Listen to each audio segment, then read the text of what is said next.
오늘 여러분 본인에게 이제 질문을 던져봅시다. 나는 지금 행복한 사람인가?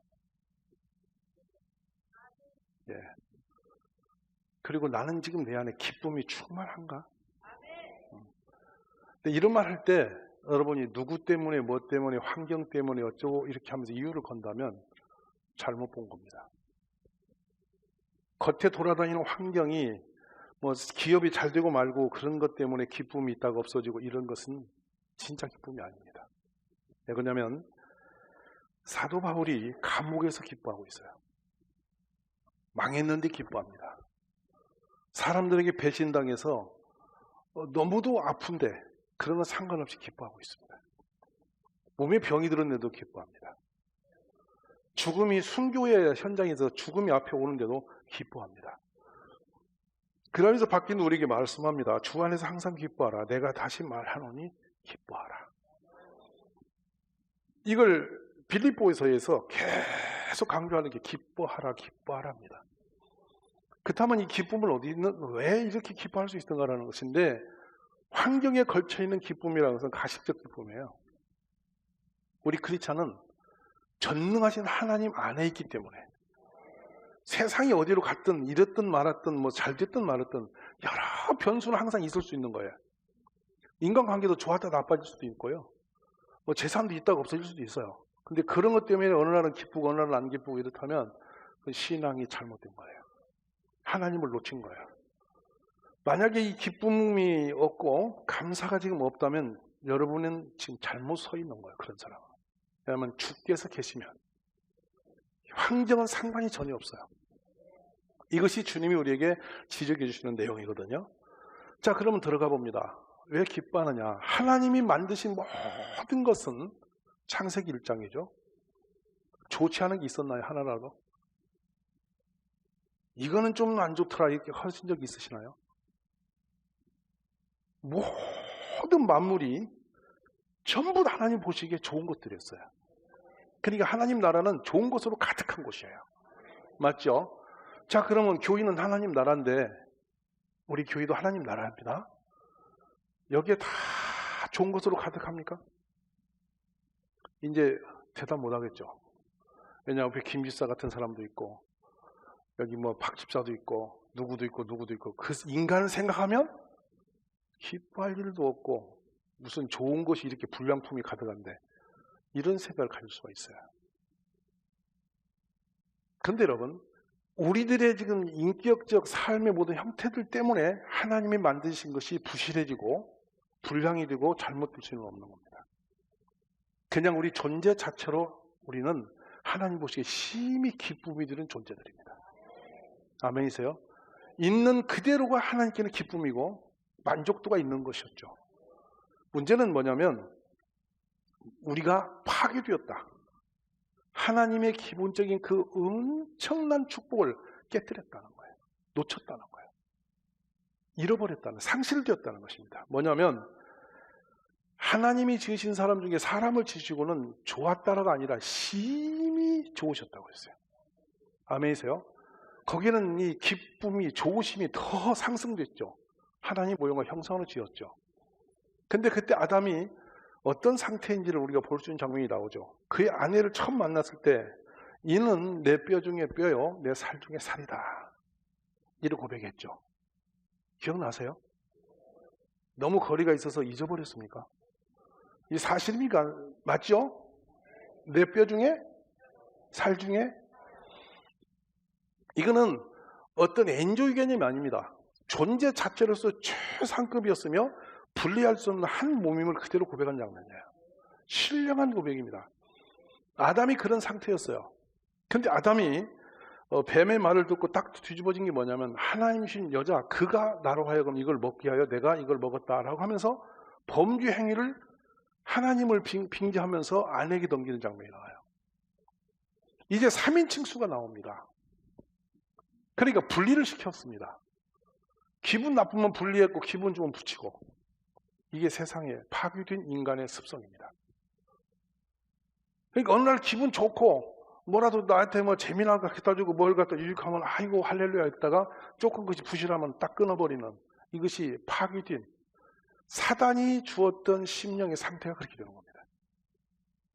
이 부분 우리가 중시 여기면서 오늘 한 해를 잘 마감하시는 지혜가 있기를 간절히 원합니다.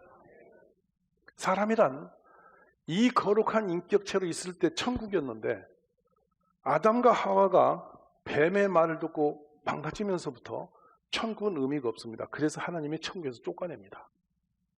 심각하죠? 그리고서 그들은 이제는 서로 살인을 하고 원수를 맺고 서로가 죽이면서 파괴적인 길로 계속 걸어가죠. 그 인류의 파괴적 역사는 지금도 멈추지 않고 있습니다.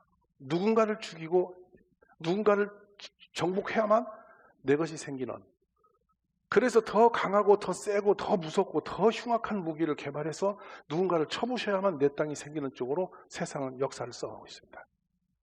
그런데 오늘 신비롭습니다. 완전히 파산에 빠진 것처럼 거덜난 사람이 복이 되는 거예요. 이게 오늘 본문의 내용이에요. 이 사람에게 이 땅을 기업으로 주시겠대. 그가 정복한대, 세상을. ям 역설적인 내용이신데요. 오늘 우리가 이 말씀을 잘 새겨 들으면 아주 놀라운 진리를 발견하게 되는데, 힘이 세고 거칠고 완력 있고 더 강해져야 세상을 정복하는 것처럼 착각한다는 거예요. 근데 칼로 정복한 사람은 반드시 칼로 망해. 주먹을 쓴 사람은 반드시 주먹으로 망하는 거예요. 알아듣겠습니까? 그러니까 어떤 힘과 완력으로 세상을 지배하고 사람을 지배하면 반드시 당하는 거예요. 근데 온유함으로 사람을 감싸면 그 사람과 함께 모든 것을 정복할 수 있는 권세가 따라온다는 말씀을 하는 거예요. 오늘 여러분 삶에 행복함이 넘치기를 바라는데요. 그 행복함은 어디서 오냐? 파괴된 인격에서는 행복을 올 수가 없습니다. 온유한 사람만이 주변과 함께 행복한 삶을 누릴 수가 있습니다. 행복한 삶을 누릴 때 그 기쁨이 커지고, 기쁨이 커진 곳에 사람은 정복할 수 있는 권세도 따라붙게 되어 있죠. 한 해 가기 전에 우리 모두가 그런 축복을 누리시기를 주의 이름으로 축원합니다. 원래 하나님은 그토록 우리를 만들어놨는데 이 뱀의 말을 듣고 뱀에게 넘어가면서부터 우리는 전부 다 모든 게 망가집니다. 성품 자체가 망가졌습니다. 우리 하나님의 성품은 딱 하나입니다. 사랑. 인정하시죠? 하나님은 사랑이시니라 했어요. 맞으십니까? 이 사랑의 핵심은 뭐냐면 오래 참고 온유하며 시기하지 않고 자랑하지 않고 교만치 않고 무례히 행치 않고 자기 유익을 구하지 않고 성내지 않고 악한 것을 생각지 않고 불의를 기뻐하지 않고 진리와 함께 기뻐하고 모든 걸 참으며 모든 것을 믿으며 모든 것을 바라며 모든 것을 견디느니라. 이 사랑 속에는 이런 내용이 들어있는 것이죠. 이걸 세분하지 않아도 그냥 하나님은 사랑 하나입니다. 이 하나님의 성품을 가져오면 단순한 게 있습니다. 무한한 배품입니다. 무한한 희생입니다. 근데 그것을 어떤 내가 희생했으니까 대가를 받겠다는 것이 아니라 그냥 베풀어주는 희생입니다. 그리고 대가를 받지 않습니다. 그냥 그 자체로 기쁨이 있는 겁니다. 이게 하나님의 사랑이고, 하나님은 긍휼하신 분이고 오래 참으시는 분이시죠. 바로 이렇게 사는 게 하나님의 성품으로 사는 성도의 삶이 되어야 됩니다. 아멘이십니까? 근데 사탄의 성품이 있습니다. 항상 미워합니다. 항상 원망합니다. 끝없이 누구를 판단하고 비방합니다. 누군가를 공격합니다. 그래서 간교하며 교활하며 거짓되고 원수 맺고 악을 베풀고 혈기 부리고 분노하고, 이게 전부 다 어디서 온 성품이냐면 마귀에게 가져온 성품이죠. 근데 우리 삶을 보면 하나님의 성품은 어디 흔적도 없이 사라지고 계속 마귀가 주는 역사가 우리 속에 너무 넘치고 있다는 거예요. 그렇다면 우리는 지금 누구에 속한 사람일까요? 소속이 어디일까요? 그러니까 크리스찬이 성숙되어지면 절대 이런 부분이 있을 수가 없는 것이죠. 근데 소속이 나는 하나님께 속았다고 주여주 하면서 계속 뱀의 성품을 가지고 세상을 디대고 막 괴롭힘을 가지고 살아간다면 이거 불행한 사람이죠. 이게 망가진 사람의 성품이고 하나님이 원하시는 길에 서지 않은 상태를 가지고 있는 것입니다. 성경에 보면 969년을 살았던 무드셀라가 있습니다.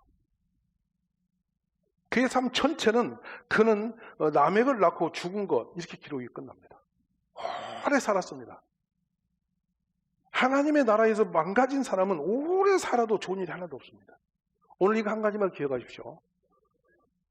저나 여러분의 인생 속에서 오늘보다 더 좋은 날이 있을까요? 잘 들으셔요, 이 부분. 오늘이 좋을까요? 내일이 좋을까요? 모레가 더 좋을까요? 이제 뭐 생각을 접어놓기로 하셨습니까? 시간이 흘러갈수록 망가지는 인생이에요. 어제보다 오늘이 더 나이 들고 더 늙고 더 약해지는 것이죠. 혹시 나이 들을수록 점점 강해지는 분 있으세요? 더 힘이 세지고 더 젊어지고 막 팽팽해지는 분 계세요? 흘러가는 겁니다. 시간은. 시간 속에서 오늘보다 더 좋은 날은 없죠. 맞으십니까? 그래서 항상 오늘이 최상의 날이에요. 근데 이 최상의 날을 기뻐하고 감사로 충만해서 그 기쁨을 누리고 붙들고 살아도 부족한데 언젠간 좋은 날이 오겠자고 오늘 같은 파괴적인 길을 계속하고 있다면 여러분 불행한 사람이에요. 오늘을 무시하지 마세요. 오늘 기뻐하지 않고 뭐 언젠가 좋은 날이 오겠지 그런 꿈 같은 얘기 하지도 마세요. 오늘 잘못 살면 내일을 잘못 사는 거예요. 오늘이 여러분에게 최상의 날이 되시기를 주의 이름으로 축원합니다. 그리고 금년이 최고의 해입니다. 벌써 한 해 한 해 가면 여러분은 후회하는 겁니다. 그러니까 이 시간을 소중히 여기시고 이 날을 귀히 여기셔서 현재 내가 누리고 있는 이 날을 가장 행복한 날로 채우시기를 바랍니다. 창세기 6장에 보면 망가진 사람들의 형상이 나옵니다.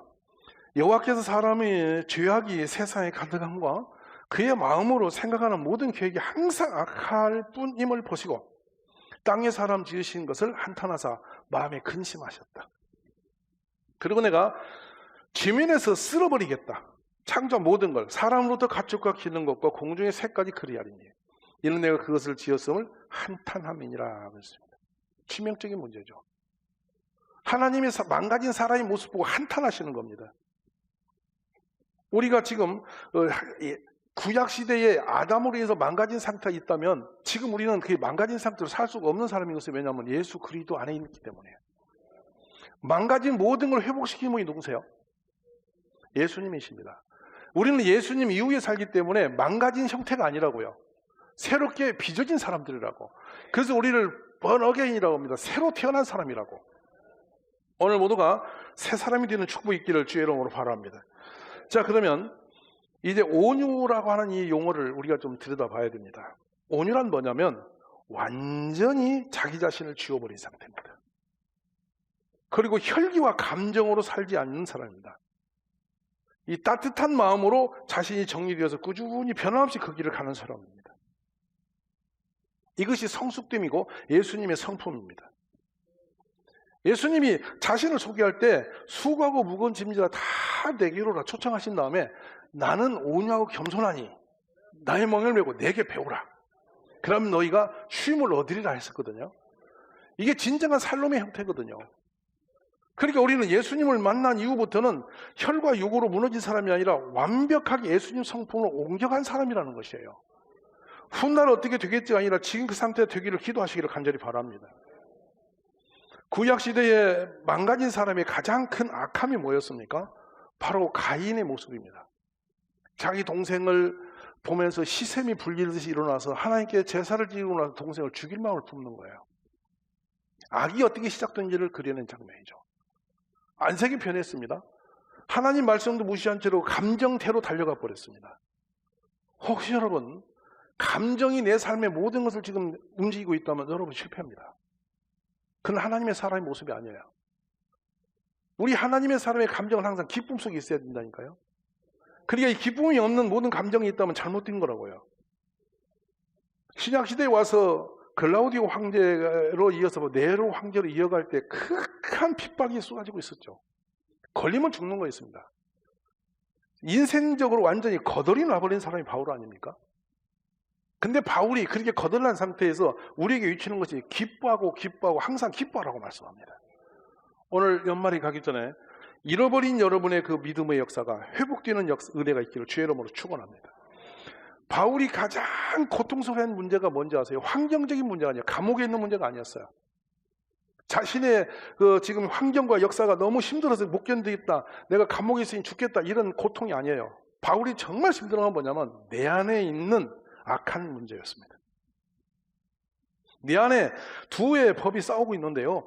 하나는 하나님의 법과 하나는 사탄의 법에 싸우고 있다는 거예요. 그래 바울이 고통스러운 환경이 아니에요. 내 안에 있는 그 시름이에요. 그래서 오라 나는 공고한 사람이다. 이 사망의 몸에서 누가 나를 건져내랴. 얼마나 무서운 얘기입니까? 나는 이제 죽은 존재라는 거예요. 이건 단 사람도 아니고 그 신령했던 바울의 고백입니다. 그런데 그가 딱 역전하는 장면이 로마서 7장 25절에 나오는데 우리 주 예수 그리스도로 말미암아 하나님께 감사리로다. 그런즉 내 자신이 마음으로는 하나님의 법을 육신으로는 죄의 법을 섬긴다. 싸움 속에 빠져 있다.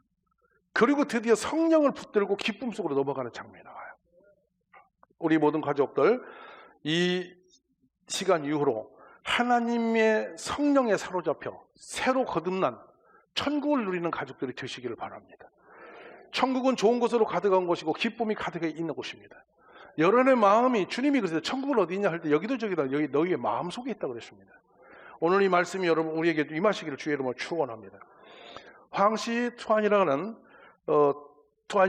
중국의 아주 세계적인 심리학자가 책을 쓴 게 있어요. 모든 인간관계는 나에게 달려있다라고 기록한 책입니다. 여기서 서두에 짚어주는 내용이 이것이 나오는데요. 너 잘 되라고 하는 말인데 왜 너 기분 나빠해? 들어본 듯 같지 않으세요? 너 잘 되라고 하는 말인데 왜 너가 이렇게 기분 상해 있어? 그렇잖아요. 부인이 남편 잘 되라고 지금 뭐라고 했어. 그때 남편이 기분 나쁘대. 누구 탓이에요? 내 말 안 듣는 그 남자 탓이라고. 네 잘못된 거라고 지금 그렇게 말한다는 거예요. 남편도 부인에게 말한다는 거예요. 당신 우리 좀 잘 되자고 내가 말하는 거야. 내 말 좀 들으라고 했더니 부인 열받아서 집 나갔대. 누구 탓이라고? 집 나간 사람이 탓이라는 거야. 이 생각이 계속 들어있는데 왜냐하면 이거는 수많은 중국인들에게 설문을 물어서 통계낸 자료에서 함축한 내용이 이겁니다. 두 번째로 묻는 게 뭐냐면 나는 너를 사랑하는데 너는 왜 나를 사랑하지 않느냐는 거예요. 나는 너를 좋아하는데 왜 너는 나를 좋아해주지 않느냐는 거예요. 전부 이런 생각을 가지고 있대. 그래서 나는 너를 사랑하는 사람이고 너를 좋아하는 사람이라는 거예요. 굉장히 난 선하다 이거야. 근데 너는 항상 내가 주는 사랑도 못 받고 내가 너를 좋게 여기는 것도 너는 감정적으로 대하니 내가 나쁜 사람이라고 생각을 항상 밖으로 돌린다는 거예요. 세 번째로 저 인간을 왜 남만 보면 못 잡아먹어서 하냐? 어디 들어본 것 같지 않으세요? 저 인간은 눈만 뜨면 나를 잡아먹으려고 그래. 들어보죠, 여러분. 종종 이 세 번째의 이 고백은 제가 성도로부터 많이 듣는 내용이거든요. 목사님, 그 인간 왜 이렇게 나를 잡아먹으려는지 몰라요. 나는 중국에 있는 게 아니고 이거 동일교에 있는 얘기예요. 자, 근데 답을 냅니다. 전부 상담을 하면서 그 결론을 내보니 문제는 그가 아니고 너였다고. 네가 문제라고. 남편을 탓하고 있는, 너 부인을 탓하고 있고 누구를 탓하고 있는 모든 문제는 바로 중심이 너가 문제였다고. 할렐루야. 대단히 중요한 질문이었습니다. 이 책에서. 이 책 한 절반쯤 제가 읽으면서 참 깨닫는 게 참 많았는데 저 사람이 문제가 아니고 그 사람의 문제도 아니고 바로 인간관계 모든 책임은 너에게 있다고. 그러면서 이런 표현을 합니다. 너는 남을 비방하면서도 그 사람이 너를 칭찬하기 바라고, 너는 남을 판단하면서도 그 사람은 너에게 좋은 말 해주기를 원하고, 너는 남들에게 존경받고 싶어 하면서도 남을 무시하고 있고, 너는 이웃에게 상처를 주면서 너는 존중받기 원하고 있잖아. 이게 전부 다 사람들이 갖고 있는 생각이래요. 여러분 혹시 누가 여러분 욕하기를 기대하는 사람 있으세요? 나를 판단하기를 기대하는 사람 있으세요? 나를 막 나쁘다고 막 소문내기를 기뻐하는 사람 있으세요? 한 사람도 없다는 거. 근데 자기는 그러고 다닌대요. 시문대로 거두는 법이라는 거예요. 오늘 이 부분에 우리의 깨달음이 있기를 간절히 원합니다. 비판을 받지 아니하려거든 비판하지 마라. 너희가 비판하는 그 비판으로 너희가 비판을 받을 것이요 너희가 헤아리는 그 헤아림으로 너희가 헤아림을 받을 것이니라. 자, 그러면 이제 말씀 원리로 들어갑니다. 5장 5절을 다시 한번 읽어봅시다. 온유한 자는 자, 땅을 차지하기 위해서 강력한 무기와 더 센 것을 가지고 나가면 되는 줄 알았는데 놀랍습니다. 지는 자가 이기는 거라고. 온유라는 것은 뭐냐면 더 이상의 자기 소리를 내지 않고 그냥 다 수용해주고 있는 그 상태입니다. 근데 그 사람이 정복자가 된다는 거예요. 참 신비롭습니다. 지금 이 모든 세상은 더 강하고 더 세고 더 힘이 있고 더 무력적인 것을 강하고 승리자로 봤는데 전혀 그렇지 않다는 거예요. 우리 예수님이 이 땅에 오셔서 단 한 번도 분노나 혈기로 사람을 향해서 덤비지 않았습니다. 12영에 되는 천사를 동원할 수 있는 권세가 있음에도 불구하고 자신 말없이 십자가에 죽으십니다. 그러면서 아버지께 기도하십니다. 저들이 하는 걸 저희들이 모르니 저희를 불쌍히 여기시라고. 오히려 그들을 위해서 기도하면서 자신을 내어주신 것이 우리 주님의 길이죠. 여러분, 사람을 붙들고 사람을 장악하는 것이 세상을 장악하는 거예요. 땅 평수를 장악하는 게 아니에요. 근데 사람이 누군가에게 완전히 자기 자신이 장악되는 건 뭐냐면 폭력이 아니라는 겁니다. 거친 험한 폭설 용어가 아니라는 겁니다. 그냥 온유하면 장악이 된다는 거예요. 예수님이 하셨던 방법이고 하나님의 성품이 고스란히 우리에게 오기를 기대하는 부분이죠. 오늘 여러분, 새해 가기 전에 사탄이 주었던 혈기를 버리세요. 분노도 버리세요. 그게 센 게 아니에요. 우리 속에 있는 악도 내버리세요. 자존심도 내려놓으세요. 우리 모두가 그것 내버리면 여러분의 평강이 오기 시작합니다. 그러면 이제 땅으로 들어갑니다. 땅은 부동산이 아닙니다. 우리의 터전입니다. 힘입니다, 여러분. 이 땅은 하나님이 기업으로 주실 때 안전해진 것이죠. 12지파에게 땅을 분깃으로 나눠주셨습니다. 자, 우리가 폭력으로 우리가 빼앗는 땅이 있는가 하면 하나님이 주신 기업이 있는 것이죠. 아브라함이 받았던 그 땅입니다. 하나님은 그 백성을 떠들을 계속 돌게 하지 않고 어느 날은 땅을 주시고 거기다 국가를 세우고 하나님 나라를 세우셨죠. 하나님께서 새해에 이런 축복을 우리에게 부어주시기를 주의 이름으로 축원합니다. 그곳에서 생육이 있고 그곳에서 번성이 있습니다. 그곳에서 미래가 있습니다. 하나님이 주신 기업을 누리는 사람은 그런 축복을 누리게 된 줄 저는 믿습니다. 그러면 겸손과 온유가 조금 차이는 있는 용어인데요. 겸손은 내가 부족하고 당신이 더 나은 사람이라고 상대를 추대하고 자기가 낮아지는 걸 겸손이라고 하면, 온유는 어떤 것이냐면 허세를 버리지 않고 혈기로 대항하지 않고 그냥 유순하게 되어진 상황을 그대로 인정하면서 하나님을 바라보는 사람이에요. 쉽지 않은 용어입니다, 여러분.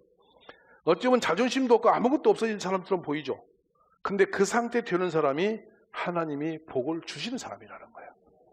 여러분, 하나님의 사람이 있는 곳은 좋은 것으로 가득한 곳입니다. 서로가 온유한 사람이 있으면 천국이 되는 줄 믿으시기를 바랍니다. 우리 모두 그 놀라운 은혜의 정신을 가슴에 품고 달려가실 한 해가 되시기를 간절히 바랍니다. 끝으로 이 말씀을 기억하실 겁니다. 초등학교 때 책에 나왔죠. 낙내가 가는데 하늘에서 두 세력이 시험을 합니다. 누가 저 나그네 옷을 벗기지? 벗겨볼까? 먼저 나섰습니다. 바람이죠. 바람이 살살 불기 시작하다 점점 세게 불면 나중에는 사람이 날아갈 만큼 붑니다. 근데 이 나그네는 옷을 움켜쥐고 더 세게 동여매고 버텨냅니다. 불다 불다 바람으로 세게 불다 불다 못하니까 포기하고 햇님 보고 네가 해보라고 합니다. 태양이 내 차례다고 조용히 햇빛을 보냈습니다. 따뜻해졌습니다. 나그네가 가만히 있다가 뜨거우니까 옷을 벗기 시작합니다. 여러분, 어떤 게 센 거죠? 잘 판단하십시오. 초등학교 때 이미 배웠던 것들입니다. 알아듣습니까? 교과서에 있던 얘기예요. 근데 우리는 어떻게 삽니까? 좀 더 센 바람으로, 좀 더 강력한 바람으로, 더 좀 날카로운 바람으로 상대를 응징하고 진이기면 살 것 같은 생각하고 있지 않으세요? 그런 사람은 세상을 정복하기는 가장 본인만 외로워지는 겁니다. 근데 온유한 자가 복이 있습니다. 따뜻한 바람, 바로 그게 사랑입니다. 온유한 바람, 이것이 바로 능력입니다. 그런 권세를 가지고 세상을 이기는 온 가족이 되시기를 주의 이름으로 축원합니다. 그리고 모든 것을 이제 내가 주장하면 안 됩니다. 하나님께 맡기세요. 죽음이 올지라도 주께서 하셨다. 이것이 바로 성도가 사는 방법입니다. 새해를 맞이하기 전에 이 한 해 버릴 건 버리십시오.